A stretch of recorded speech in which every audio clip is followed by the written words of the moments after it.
बोला कुछ लम्हे कुछ यादें बतौर इनाम मिले, एक सफर पर निकले और तजुर्बे तमाम मिले। नमस्कार प्यारे बच्चों, देखो आज की जो अपडेट है ग्रुप नंबर 56 रिजल्ट के ऊपर है। ठीक है, उसके बाद में केवल इस वीडियो में ईएसएम डीईएसएम की जो स्टिक कट ऑफ है विद डाटा, ठीक है, विद एविडेंस विद प्रूफ, हम थोड़ी सी डिस्कस करेंगे। और एक नया सीईटी का एक नोटिस आया है, उस पर भी थोड़ी सी चर्चा करेंगे। ठीक है, तो कल आपने पढ़ा होगा अखबार में, मेन हेडलाइन में थी कि एचएसएससी ने लगभग 24,000 पदों के रिजल्ट के लिए अनुमति मांगी है। तो अनुमति तो इनके पास पहले ही है, क्योंकि कोर्ट ने तो पहले ही 6 महीने के अंदर इन सारी भर्तियों को, ग्रुप नंबर ये जो जितने भी सी ग्रुप के पद हैं, इनको पूरा करने के लिए पहले ही इजाजत दी गई है। ठीक है, तो जाहिर सी बात है कि जो अनुमति मांगी है वो तो लगभग कुछ घंटों बाद ही मिल जाएगी। घंटे तो बहुत ज्यादा कहूंगा मैं, बाकी वो तो अनुमति इनके पास पहले ही है, वो तो मिली मिलाई है, वो तो तुरंत ही इसको शायद स्वीकार करेंगे। तो ये रिजल्ट आपका बहुत जल्दी, क्योंकि टाइम तो इसका 31 अगस्त था, लेकिन और मैक्सिमम लगा लो 2 से 3 दिन और, तो ये रिजल्ट आपका बहुत जल्दी आने वाला है। और देखो पूरी अलग अलग कैटेगरी की बनाते हैं तो ये बहुत बड़ी वीडियो बनती है, क्योंकि विद विद डाटा नहीं बना सकते, फिर तो सीधा डायरेक्ट ये लिखेंगे जर्नल में इतनी 20 तो वो तो सीधा कट ऑफ बनती है। तो अब चूंकि मैंने ईएसएम और डीईएसएम की स्पेशल डाटा के साथ जो कट ऑफ है उस पर हम डिस्कस करेंगे। सबसे पहले हम जिक्र करते हैं नया सीईटी। देखो नया सीईटी तो ये भी कोर्ट के आदेशानुसार है, 8 वीक के अंदर अंदर होना है। नवंबर में इसकी डेट भी आई है भाई, नवंबर में इसका एग्जाम होगा। ठीक है, तो सीईटी पर मैं यही कहूंगा कि जो भी नए साथी हैं, देखो पुरानी भर्तियां तो एज इट इज वो तो चलती रहेंगी, टाइम टू टाइम ये तो होनी है। इंतजार कहीं न कहीं बहुत लंबा हो गया, लेकिन कहीं तो इंतजार भी खत्म होना है, तो वो भर्तियां तो बाकी जो प्रोसीजर में है वो तो होनी है। अब बात करें सीईटी की, तो सीईटी में लगभग चाहे 40,000 पद हो, 50,000 हो, 60,000 हो, 45,000 हो, वो सारे पद नई सीईटी के बिहेव पर ही भरे जाएंगे। और नया सीईटी में बदलाव संभव है, संभव 100% है कि या तो क्वालिफाई करेंगे, 4 गुना का तो मामला ही नहीं होगा, या फिर 15 गुना राजस्थान की तरह, या फिर हो सकता है कि 4 गुना हो तो उसमें पहले मेंशन होगा जो एडवर्टाइजमेंट है कि भाई ये पोस्ट वाइज 4 गुना ही हम लेंगे। तो बच्चा प्रिपेयर हो जाता है उसके लिए कि भाई हमें 4 गुना में आने के लिए अच्छे नंबर लेने, अच्छी तैयारी करनी है। ये नहीं कि सीईटी क्वालिफाई, सिर्फ एलिजिबिलिटी टेस्ट का मतलब होता है क्वालिफाई। ठीक है, तो एलिजिबल होना, पर 4 गुना की जो कंडीशन है ये कहीं ना कहीं गलत है, इसलिए ये सारी भर्तियां रुक गई थी। अब सीईटी की जितने भी नए कैंडिडेट हैं जिन्होंने अभी 5600, जैसे हरियाणा पुलिस की भर्ती आएगी ये सीईटी पे होगी।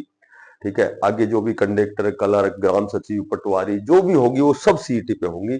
यदि क्वालिफाई होता है तो सीईटी का एग्जाम बड़ा डिफिकल्ट आना है, और यदि 4 गुना का मामला हो तो वो फिर मॉडरेट आएगा। ठीक है, तो सीईटी अभी नोटिस आया था, तो बहुत जल्दी इसका नोटिफिकेशन आने वाला है। तो नए साथी जितने भी हैं वो बिल्कुल सीईटी के बहुत सीरियस होके और अच्छी तैयारी करनी है तुम्हें। अब हम बात करते हैं ग्रुप नंबर 56-57 में ईएसएम की। ठीक है, तो ग्रुप नंबर 56 और ग्रुप नंबर 57, देखो मैं आपको बताता हूं कि लगभग अखबार में भी तुमने पढ़ा होगा कि ग्रुप नंबर 56 में 10 से 15% अपसेंट है, ग्रुप नंबर 57 में लगभग 30% अपसेंट है। लेकिन फिर भी हम ये तो मान सकते हैं कि 10% तो यहाँ अपसेंट है, और लगभग 30 नहीं तो 25 तो मान ही सकते हैं कि 25% तो यहाँ, और यहाँ तो ज्यादा ही है। ठीक है, तो उसका रीजन आपको पता ही है, उसका कारण तो मेन तो वही है कि भाई कैंडिडेट बार बार रिपीट हुए हैं। इसका मतलब है 56 में भी एग्जाम दिया और 57 की भी कई कैटेगरियों में एग्जाम दिया। ठीक है, बहुत से बच्चे ऐसे हैं जिन्होंने एग्जाम नहीं दिया रिपीट कारण, भाई जब प्रेफरेंस भरवाई गई थी तो प्रेफरेंस का मतलब ये था कि जब 56 में उसकी ज्वाइनिंग सिलेक्शन हो जाएगा तो 57 में क्यों जाएगा, क्यों समय खराब करेगा। ठीक है, और भी मेजर कारण है भाई, टीजीटी की भर्ती हो चुकी है, पीजीटी की पूरी भर्ती हो चुकी है, एक टेक्निकल की भी सी ग्रुप की भर्ती हुई थी 12,100 कैंडिडेट की। ठीक है, इनलम ऐसे जो भी है, एमपीएसडब्ल्यू सारे आली। और उसके बाद में सबसे बड़ी बात यह है कि पहले तो मैं ये बताता हूं आपको कि ग्रुप नंबर 56 में जो कैटेगरी है 334, जो इसकी पटवारी की, कर्नल पटवारी की। ठीक है, और उसके बाद में एक कैटेगरी है 324। 324 वो है ये इरिगेशन और जो वाटर रिसोर्स जो डिपार्टमेंट है। और इसी तरह इसमें ये कैटेगरी नंबर 380 है, ये कलर की है, और कैटेगरी नंबर 381 और 82 ये वही है, इरिगेशन डिपार्टमेंट में है। ठीक है, तो लगभग मैं आपसे बात करूं तो जो ईएसएम की जो बिल्कुल एक्यूरेट डाटा के साथ मैं आपसे बात करता हूं। देखो इसमें जो ईएसएम एक तो होते हैं जर्नल, एक तो होते हैं जर्नल, तो जर्नल की 164 तो थी, ये तो थी कैटेगरी नंबर 334 में, और प्लस में जो 24 है ये इरिगेशन डिपार्टमेंट में कैटेगरी नंबर 324 में। टोटल 188 पोस्ट हैं ग्रुप नंबर 56 में। ठीक है, इनमें इन कैटेगरियों में बाकी तो सीट तो बहुत ज्यादा है। ठीक है, और तो कैटेगरी और भी बहुत ज्यादा है, तो पर इससे हम अंदाजा लगा लेंगे कि क्या कट ऑफ रहने वाले हैं। 37 और 7 44 इसमें है, और भाई बीसी जो बी है इसमें 64 और 10 यानी कि 74 इसमें है। बात करूं मैं जर्नल की, जर्नल जैसे ईएसएम जर्नल की ग्रुप नंबर 57 में, तो इसमें मैं बात करूं तो 450 और प्लस 9 459 वैकेंसी तो इन दोनों कैटेगरी में है। और भाई एससी की बात करूं तो 132 प्लस 4 136 इसमें है। और यदि मैं बात करूं बीसी ए की तो 133 प्लस 4 137 इसमें है।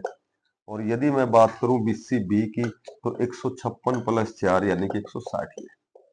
देखो सबसे पहली बात मैंने ये बता दिया भाई, इसमें ग्रुप नंबर 57 में इतने अपसेंट क्यों हुए, तो इसके कारण कई होते हैं। क्यों कारण है, टीजीटी का रिजल्ट आ लिया, पीजीटी का ये कैटेगरी का आ लिया। ठीक है, उसके बाद में रिपीट का मामला सबसे मेन है, और जो सबसे मेन है वो उसका प्रेफरेंस का है। प्रेफरेंस बनाने के बाद जब ग्रुप नंबर 56 में जो ज्वाइन करेगा वो 57 में नहीं जाएगा। अच्छा जी, अब देखो और भी अपसेंट के बहुत से मामले हैं। देखो दिल्ली पुलिस की भर्ती हो चुकी है। ठीक है, सीईटी प्री के बाद में तो दिल्ली पुलिस की भर्ती हो ली है, उसके बाद एसएससी जिड्डी की भी हो गई है, बहुत सी ऐसी भर्तियां हो गई है। दिल्ली पुलिस ड्राइवर की भी हो गई है, तो कैंडिडेट दाएं बाएं भी चले गए, वेरियस उधर भी चले गए हैं। अब मैं बात करूं कि जर्नल, देखो सबसे पहले बात करूं कैटेगरी के, तो कैटेगरी के लिए 100% मान लेना, कोई भी ना, ग्रुप नंबर 56 में पेपर आसान था, तो थोड़ा सा यहाँ कंपटीशन इतना हो सकता है कि भाई जहां क्वालिफाई 38 पे होते हैं तो हो सकता है 40-41 का हो जाए। ठीक है, इससे ज्यादा कुछ नहीं है, क्योंकि जितने कैंडिडेट ने एग्जाम दिया है, कई तो ऐसे ऐसे हैं जैसे एससी बीसी बी बीसीए, तो ये जो कैटेगरी जो है, इन कैटेगरी में तो मुश्किल से 20-30-50 कैंडिडेट ऊपर है जो एग्जाम देने वाले हैं। ठीक है, यहाँ तो 57 में तो बहुत अपसेंटेज है। तो कहने का मेरा मतलब ये है कि कैटेगरी में तो बिल्कुल निश्चिंत रहो।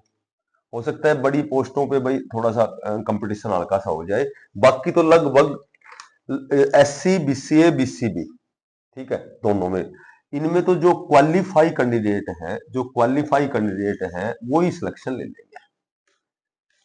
और बात करें हम जर्नल की, तो देखो जर्नल में जब हम बात करते हैं तो जर्नल में कंफर्म मैं आपको बताता हूं, ग्रुप नंबर जो 56 है ईएसएम जर्नल में, और अच्छा कैटेगरियों में ऐसे भी है कि जैसे कैंडिडेट कम है, पद रिक्त है, अपसेंट ज्यादा है, तो फिर वो डी ईएसएम के बजाय डीईएसएम जो डिपेंडेंट है उनको मौका मिलेगा। अब क्वालिफाई इसमें जर्नल की बात करूं मैं, तो जर्नल में जिसके 60 और 65 के बीच में नंबर है ना, जिसके 60 और 65 के बीच में नंबर है, तो ये लगा लो कि वो ग्रुप नंबर 56 में, ग्रुप किसी न किसी कैटेगरी में और ईएसएम जर्नल में 100% फाइट करेगा।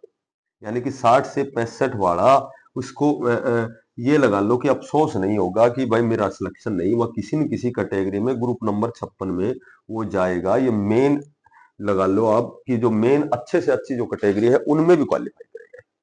ठीक है, यहां मैं बात करूं तो यहां तो बहुत से पद रिक्त रहेंगे, क्योंकि 56 में ज्वाइन करने वाले 57 में नहीं आएंगे, हालांकि एग्जाम उन्होंने दिया है लेकिन वो आएंगे नहीं। और ईएसएम यदि मैं जर्नल की बात करता हूं तो आपको 55 से 60, देखो ये मैं मार्क्स बता रहा हूं ना कि क्वेश्चन, ये ध्यान रखना, मैं मार्क्स बता रहा हूं, तो ये मार्क्स मैक्सिमम मार्क्स बता रहा हूं मैं तुम्हें कि 60 से 65 जिसके नंबर है वो ग्रुप नंबर 56 में किसी न किसी कैटेगरी में 100% उसका सिलेक्शन होगा। और ग्रुप नंबर 57 में 55 से 60 नंबर वाला ईएसएम जर्नल में 100% सिलेक्शन लेगा। और साथ ही जो जिस कैटेगरी में जहां सीट खाली है, बहुत सी सीटें खाली भी रहेंगी कैटेगरी में, तो उसमें फिर डीईएसएम को फायदा होगा। डीईएसएम भी जिसके डीईएसएम में मैं आपको बताता हूं लगभग 60 जो है 60 प्लस वो सेम है डीईएसएम में। ठीक है, तो ग्रुप 56 या 57 में जब रिपीट का मामला है, ग्रुप नंबर 57 डिफिकल्ट था, कठिन पेपर था। इसमें कट ऑफ, इसमें बहुत कारण है कट ऑफ नीचे जाने के। पेपर कठिन था, यहाँ सीट खाली रहेंगी, यहाँ कैंडिडेट कम थे, अब्सेंट ज्यादा थे। ठीक है, यहाँ और यहाँ में 5 नंबर का फर्क आएगा, और वो इसलिए आएगा कि 56 का जो है पेपर आसान था, और यहाँ कैंडिडेट जो प्रेजेंस जो थी, अटेंडेंस ज्यादा थी। यहाँ 10% अब्सेंट थे, यहाँ 25 से 30% अब्सेंट। तो ये मैंने कैटेगरी 380 और कैटेगरी 381 82 और यहाँ भी वही सेम, इसी के ऊपर ये सारी जो सीटें हैं ये डाटा इकट्ठा किया है, अध्ययन किया है, और उसके बाद आपको मैंने ये कट ऑफ बताई है। ठीक है, अगर ऐसे ही कट ऑफ हम सारे हर कैटेगरी के बताएंगे तो ये वीडियो 1 घंटे की बन जाएगी, इसलिए इसमें सिर्फ ईएसएम और डीईएसएम नया सीईटी आएगा। नए साथियों से मेरा निवेदन है कि सीईटी की बहुत अच्छी तैयारी करो। आगे जो भी 2024-25 में नई भर्ती आनी है, चाहे सरकार कोई भी आओ, सीईटी कभी कैंसिल नहीं होगा। ठीक है, क्योंकि ये कोर्ट द्वारा सीईटी लिया जा रहा है। तो कहने का मतलब है कि सीईटी, और सीईटी की जब अच्छी तैयारी करोगे तो बाकी फिर एग्जाम की तैयारी अपने आप ही हो जाए, क्योंकि सीईटी में इतने सब्जेक्ट हैं कि सीईटी की जिसने बढ़िया तैयारी कर ली, बाकी सब्जेक्ट बाकी जो जितने भी एग्जाम उसके लिए बिल्कुल नगण्य है, बिल्कुल तैयारी अपने आप ही हो जाएगी, क्योंकि वही सारे सब्जेक्ट इसमें हैं। और अब साथियों से निवेदन है कि जो नए हैं इसको सब्सक्राइब करना, ज्यादा से ज्यादा शेयर करना। सभी साथियों को बेस्ट ऑफ लक। धन्यवाद। राम राम।